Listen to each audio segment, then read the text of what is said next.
Welcome to my YouTube channel.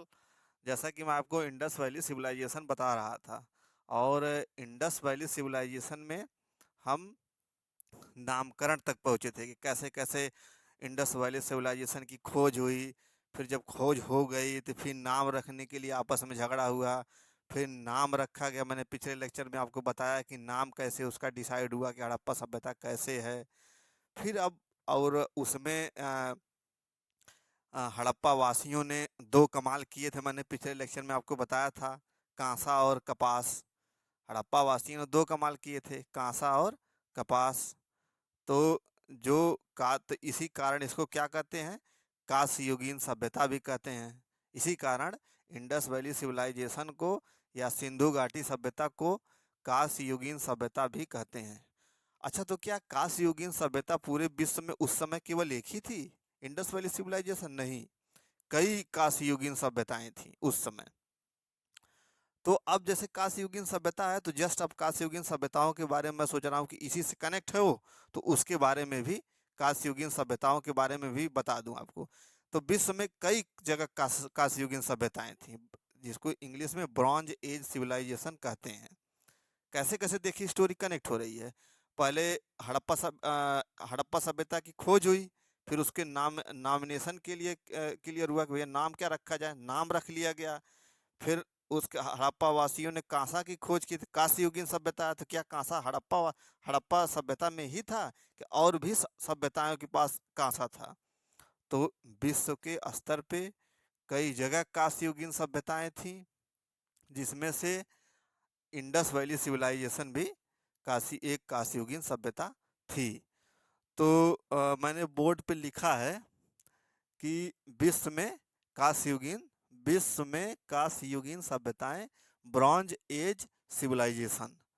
ये मैंने इसलिए इसको ले लिया है, इसलिए इसको पढ़ा रहा है कि इसका इम्पोर्टेंस है।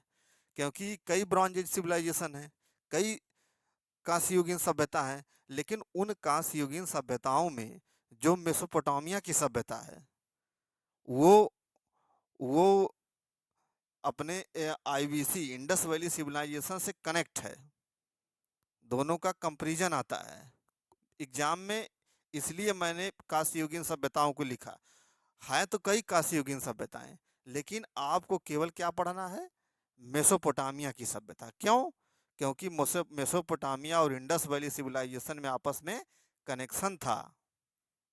क्यों कनेक्शन था, क्या था, ये धीरे धीरे आपको पता चल जाएगा। तो आइए हम शुरू करते हैं। विश्व में कांस्ययुगीन सभ्यताएं, ब्रॉन्ज एज सिविलाइजेशन। तो पहले तो अपनी कांस्ययुगीन सभ्यता अपना यही है, सिंधु घाटी सभ्यता, जो सिंधु नदी के घाटी में थी। ये भी कांस्ययुगीन सभ्यता है। फिर इसके बाद मेसोपोटामिया की सभ्यता इराक में, ये इराक में थी मेसोपोटामिया सभ्यता, दजला और फरात नदी घाटियों के बीच में। फिर मिस्र की सभ्यता थी, जो इजिप्ट है आज का, नील नदी की घाटी में थी, ये सभ्यता थी। चीन की सभ्यता हुआंगे नदी या पीली नदी की घाटी में थी। तो आइए मैं इसको हम मानचित्र समझते हैं कि कैसे कैसे कौन सभ्यता कहाँ थी और क्यों कनेक्शन मेसोपोटामिया से ही था, चीन से नहीं था, मिस्र से नहीं था उतना जितना मेसोपोटामिया से था। तो मैंने एक इस पर डायग्राम बनाया है।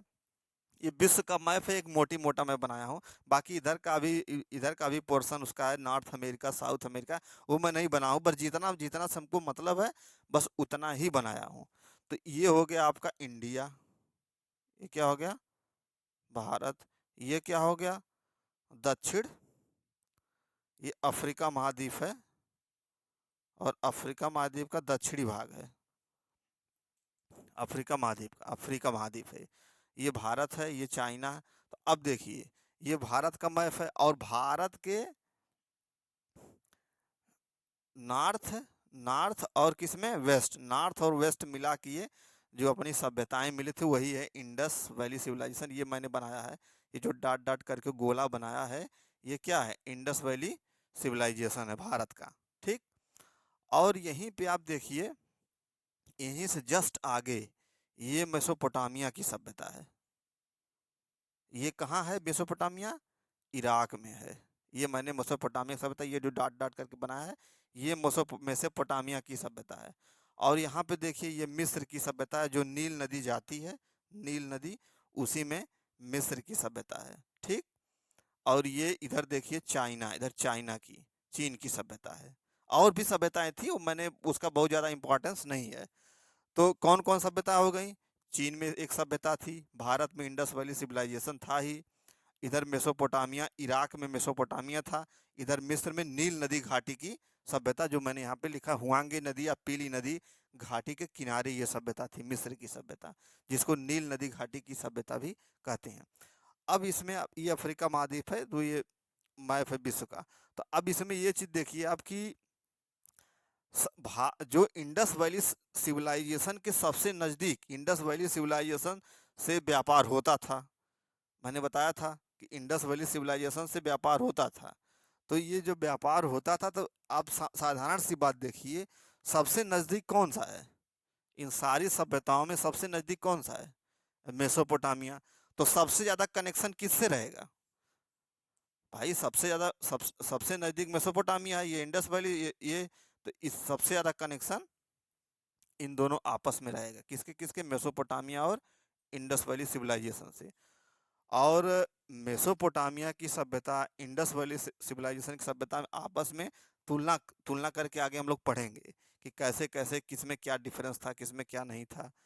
तो इस प्रकार पूरे पूरे विश्व में मेनली इतनी सभ्यताएं थी, जिसमें से इंडस वैली सिविलाइजेशन का सबसे ज़्यादा कनेक्शन मेसोपोटामिया से था। क्यों था? क्योंकि ये दोनों आपस में नज़दीक भी थे, और नज़दीक भी थे, और ये चाइना और मिस्र दूर है। अच्छा, एक चीज़ मैंने आपको पिछले लेक्चर में बताया था, फर्टाइल क्रिसेंट की, मैंने जब कृषि का बता रहा था कि गेहूं कब मिला, चावल कब मिला, जौ कब मिला, तो मैंने फर्टाइल क्रिसेंट का बताया था, फर्टाइल क्रिसेंट। तो फर्टाइल क्रिसेंट क्या था? ये जो मिस्र, ये जो मेसोपोटामिया और ये जो मिस्र, ये दोनों जो ब्रॉन्ज सिविलाइजेशन था, ये दोनों को मिलाकर ये जो क्रिसेंट वाली संरचना बन रही है, यही है आपका फर्टाइल क्रिसेंट, यही उपजाऊ क्षेत्र है। यहाँ से लेके यहाँ तक का यही उपजाऊ क्षेत्र है, इसी को फर्टाइल क्रिसेंट कहते थे। यहीं पे वो जंगली मानव सब विश्व में सबसे पहली बार जो जंगली था, वो यहीं पे सभ्य हुआ था, यहीं पे लिपि का विकास हुआ। अच्छा, जब सभ्यता पनपती है तो सभ्यता से किस चीज़ का विकास होता है? शहरीकरण होता है। तो यहीं पे सबसे पहले शहरीकरण हुआ, इसी फर्टाइल क्रिसेंट में। इसी फर्टाइल क्रिसेंट में सबसे पहले लिपि का विकास हुआ। तो फर्टाइल क्रिसेंट के बारे में तो चर्चा कर चुका हूँ, बाकी मेसोपोटामिया के बारे में अभी मैं आपको चर्चा करूँगा, थोड़ी देर अगले लेक्चर में करूँगा। और इंडस वैली सिविलाइजेशन मेसोपोटामिया, अच्छा ये मेसोपोटामिया जो मेसोपोटामिया की जो सभ्यता थी, दो नदियों के बीच का थे, दोआब था, दो नदियों के बीच का क्षेत्र। तो देखिए यहाँ पे मैंने ये डॉट डॉट जो बनाया है, यही दोआब है। ये नदी जो है, ये वाली, ये नदी जो है, ये है दजला, ये है फरात। तो दो नदियों के बीच में मेसोपोटामिया था, दजला नदी और फरात नदी के बीच में, इसीलिए इसको दोआब का क्षेत्र भी कहते हैं, दजला और फरात। तो इस प्रकार से ये आपके विश्व में कांस्ययुगीन सभ्यताएं हैं। और ये फर्टाइल क्रिसेंट मैंने आपको बताया था कि सबसे पहले मानव यहीं सभ्य हुआ था, वो जंगली जो था झिंगा लाला हुमोन था, वो यहीं सभ्य हुआ था। तो जब आदमी सभ्य होता है तो शहर का विकास करता है, तो शहर भी सबसे पहले यहीं बने थे। इसके बाद लिपि का विकास हुआ यहाँ पे तमाम। मेसोपोटामिया से अभी आप, मैं आगे जब बताऊंगा आपको, तो उसमें अक्कदी, बेबीलोनिया, तमाम तमाम शहर बसे। एक बेबीलोन का राजा था हम्बुराबी, उसने अपनी एक विधि संहिता बनाई थी। तो ऐसे तमाम चीज़ें हैं ये। तो आज मैं आपको इस विश्व में कांस्ययुगीन सभ्यताएं बताया। और अब सबसे ज़्यादा कनेक्शन इंडस वैली सिविलाइजेशन का किससे था? मेसोपोटामिया से था। तो ये मेसोपोटामिया के बारे में आपको मैं अगले लेक्चर में मेसोपोटामिया के बारे में बताऊंगा। Thank you.